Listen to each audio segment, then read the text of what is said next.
C'est quelque chose qui me faisait énormément peur avant que je commence le maraîchage. C'était le temps qu'on y donnait et le peu de revenus qu'on avait. Voilà, on ne cherche pas à gagner plein d'argent, mais actuellement la moyenne des maraîchers ici qui démarrent en province de Liège, on est à 600-700 € par mois.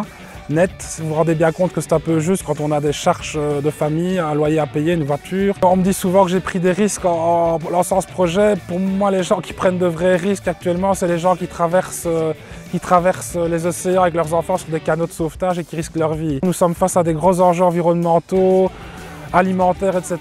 Je crois que c'est vraiment une responsabilité collective que nous avons. Il est plus que temps de tous s'y engager dans la mesure de nos possibilités. C'est un projet qui a démarré ici il y a 3 ans, c'est un projet en CSA. C'est de l'agriculture soutenue par la communauté. Donc il y a 2 gros avantages, c'est que je connais mon chiffre d'affaires en début d'année et je gagne pas mal de temps vu que les gens participent très fort à la récolte. Ce que j'aime bien ici, c'est que les gens vont accepter d'avoir des légumes qui ne sont pas calibrés comme dans le commerce. Des légumes un peu plus petits, des légumes troués, des légumes que je serai capable de vendre sur un marché, mais les gens vont quand même les cueillir et les utiliser. Ça me permet également de ne pas traiter, donc de ne mettre aucun produit. J'estime qu'on a été trop loin de l'autre côté, donc il faut essayer de tout faire pour travailler le plus naturellement possible. C'est également que je ne suis pas dans le système économique actuel qui, selon moi, étrangle la majorité des agriculteurs, qui nous pousse à faire des erreurs au niveau culturel, à détruire à petit feu notre environnement.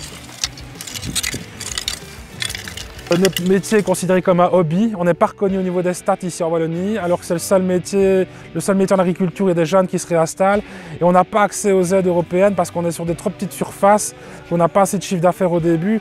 Donc il y a vraiment quelque chose à faire. Également au niveau des aides en cas de calamité, là on n'est pas encore non plus vraiment entendu au niveau du gouvernement, donc j'espère que ça va changer.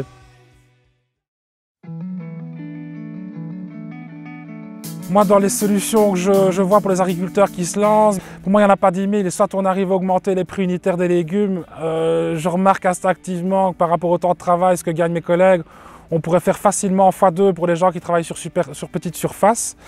Et des milieux universitaires avec lesquels je suis en contact me dire qu'on pourrait faire x3 au niveau du prix. Une autre solution que je vois également, ce serait qu'au niveau de l'État, on investisse un peu plus. Je reprends par exemple l'exemple du statut d'artiste où on a un chômage qui est assuré chaque mois.